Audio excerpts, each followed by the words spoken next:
Moving right along to presentations. Dr. Burton, are you going to do the first introduction? Excellent, thank you. Okay. So we've had an opportunity, Dr. Crisfield and I, to see this presentation, and we really felt it needed to be shared at the board level. This evening, this is a real example of character education in action. And to help with the presentation is our high school department chair for mathematics, Mr. Neil Kuperman.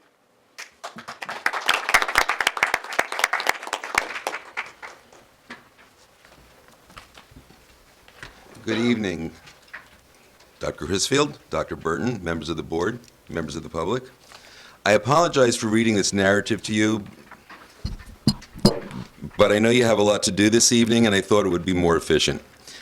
Last spring, Yale Levy, a 1984 Millburn High School graduate, visited with Dr. Bill Myron, Tom Noto, a teacher in the business department, and myself as the Key Club advisor. Yale, who was with us tonight, is a certified financial planner and a wealth manager. With two partners, he started a national program in teaching philanthropy to high school students, and he wanted to bring the program back home to his own high school. The goal of the academy is to teach and imbue philanthropy as a lifestyle. Philanthropy, which means love of humankind, is not just about giving money, but is meant to support humanity with your values, your time, and your efforts, as well as your money. Bill, Yale, Tom, and I discussed whether this could be done within the academic program or whether we should offer this as an extracurricular activity first. Although most other schools have incorporated this academy directly into the academic program, we chose the initial offering to be run as an extracurricular activity through the Key Club. At first, we opened enrollment to the Key Club, and then to fill the seats, we offered the program to the rest of the school. We started with 18 students, and 15 students completed the course. Bridget Navola and I, as the advisors of the club, also participated. The academy ran for 10 weeks. Each week had a focus. The first week was an activity for each of us to find our passions. With over 1.7 million charities in the United States, you cannot help them all. So, with the use of 20 Make a Difference or MAD cards, we were each forced to make a choice of our top 3 priorities in terms of which genre of charitable organization was most compelling to us on an individual basis. For me, this was the most difficult activity. I found myself forced to choose between such areas as hunger, health, public advocacy, child welfare, the arts, education, animal welfare, and so on. But again, you cannot help everyone, so you must make choices. Throughout the program, the students were required to make blog entries of their experiences, and this continued the entire time. In week 2, teams were organized based upon the individual choices that were made from the MAD cards. With a brown bag activity, each team had to share items that they had brought with them that personified who they were and what was important to them. It was a great team-building activity. For homework, each team had to pick a name, start planning their fundraising activities, and to begin to research local charities that aligned with their passions. In week 3, each team had to define their purpose, vision, and mission statements. We also spent time learning how to cold call the leaders of charities and how to connect with those who were in charge of the organizations. Homework was designed to learn about what was important in the areas chosen and to begin to cold call charities. Week 4 focused on how to access charitable organizations' 990 tax forms online and how to read and analyze them. Week 5 helped to develop a sense of the difference between quantitative analysis and qualitative analysis of the charity's goals. Throughout weeks 4 and 5, the fundraising and the cold calling continued, and invitations were issued to the leaders of the charities to advocate for their organizations and to be interviewed by the students. Weeks 6 and 7 were opportunities for the leaders of their respective nonprofits to meet with us. The students were able to interview our guests to help in deciding which charities they wanted to support. Between weeks 7 and 8, students were asked to interview a family member about how money was handled within their families, how important philanthropy was to them, and from where did it derive. In week 8, each team presented a PowerPoint demonstration to advocate for their charities, and the class decided which organizations to support.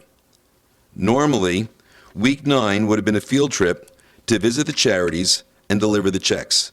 We were unable to do this, so the session was more of a retrospective of our collective experiences. Week 10 was graduation, and the leaders of the charities came back to receive the donations from the students. Checks were distributed here in this very room, and our graduation ceremony was held. Bridget Navola, my co-advisor, took pictures, but we only have 3 of the 4 charities pictured. One check went to the Emmanuel Cancer Foundation, who supports families while a member is undergoing treatment. Another check went to the Crossroads programs, whose mission is to empower youth who are homeless, abandoned, abused, or at risk to lead healthy, productive lives. A third check went to the Bridge of Books Foundation, whose mission is to donate new and gently used books to underprivileged and at-risk children in low-income communities to support literacy efforts and to encourage a love of reading.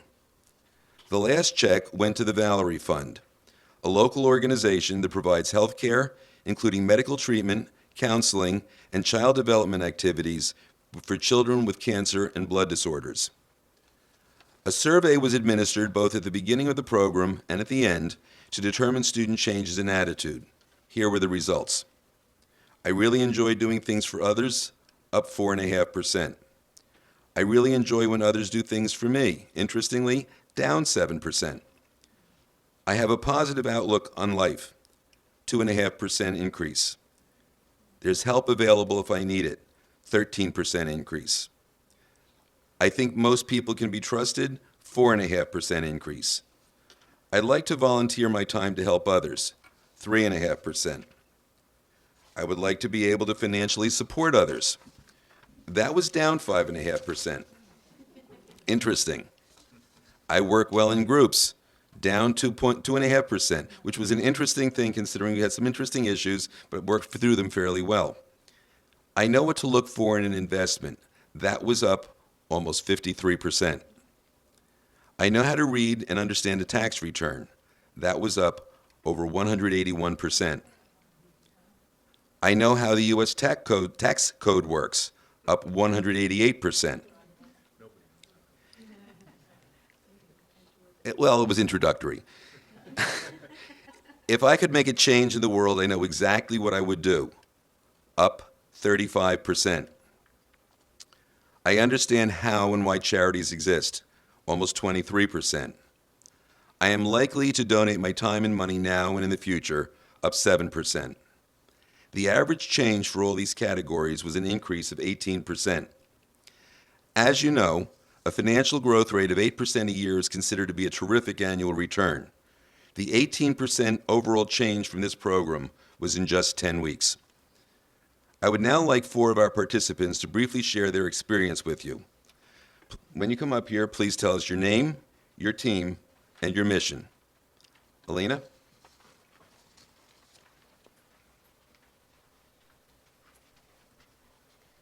Hi, my name is Lena Ghosh. I am a senior at the high school, and I was part of the team called Changemakers. Our mission was to aid underprivileged children and homeless children through leadership and donations, and we donated to the Crossroads program.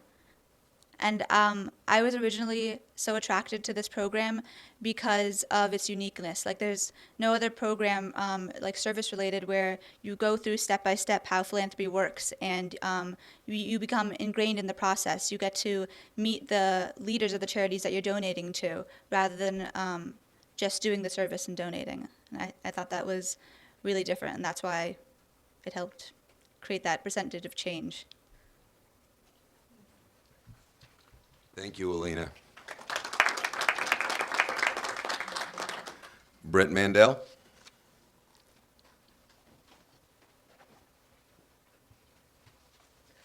I'm Brett Mandel. I was on the Health Trust and Pixie Dust, and our mission was to assist families in need of any type of insurance when it comes to cancer and anything that's epidemics that are affecting the family.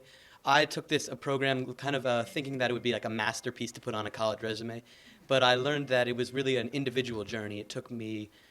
I learned something about myself that I never thought I could ever master, this ability of self-reliance and responsibility and generosity that I just never, it's a side I've never discovered. and just to learn all about the tax returns and all these things you're going to be using throughout your life. It should just be a class. Everyone should be learning this at our school. It's an elective. It's like a business econ class for sports and entertainment marketing. It goes along with the same ideas. It's just the impact is much greater, definitely. Thank you, Brett. Alex Flaum.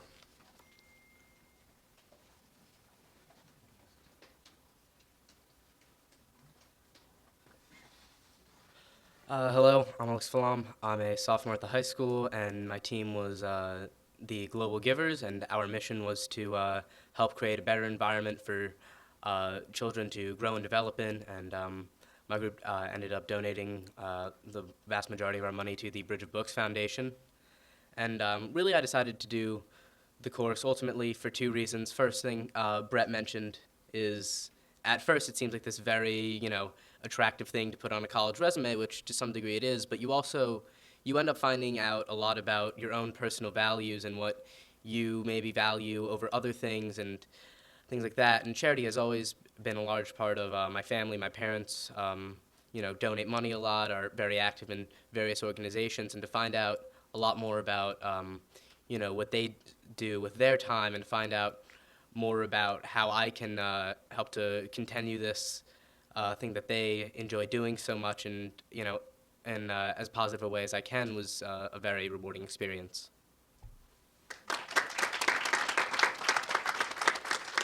Thank you, Alex. Aaron Wong. I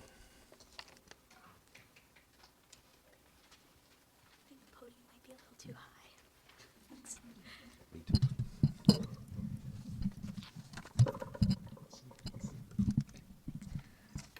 Hi, my name is Erin Wong, and I'm part of the same group that Alina's in, the Change Bakers. And our mission was to provide aid to underprivileged children and just lead them in places when they just, we're trying to we want to lift their spirits and we want to help them. And to other schools considering this program, I would say that it's worth it because while there's a teacher to guide them here and there, it's really up to the students themselves to take this as far as they want to go. And I just feel that our class took it very far. We raised a lot of money, and although that's not what it's all about, I think that it made an impact on our lives as much as we made an impact on the community and to the charities that we donated to. And I just feel overall that philanthropy, it's not really about the money, like Mr. Cooperman said before, but it's about learning to give and encouraging others to give and replacing selfishness with selflessness.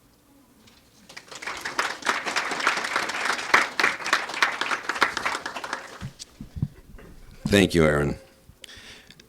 For the board, do you have any questions for me, for Yale, or for our students?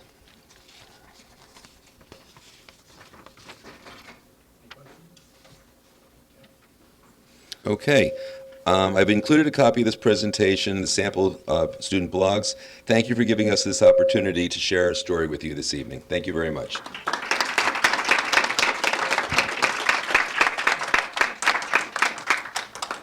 Yes, and thanks to all of you for coming out on this very cold night. Mr.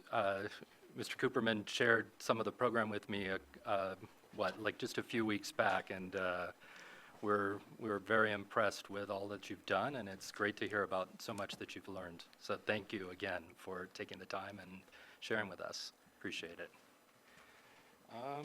Okay, we're on to item number 2. Okay, first, let me just echo those sentiments, and your public speaking skills, among others, are so impressive.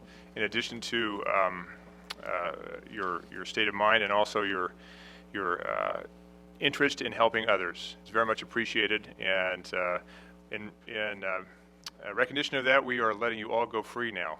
You no longer have to sit for any more of this meeting unless you want to, but we appreciate your being here, and thank you to Mr. Cooperman and your entire program. Well done.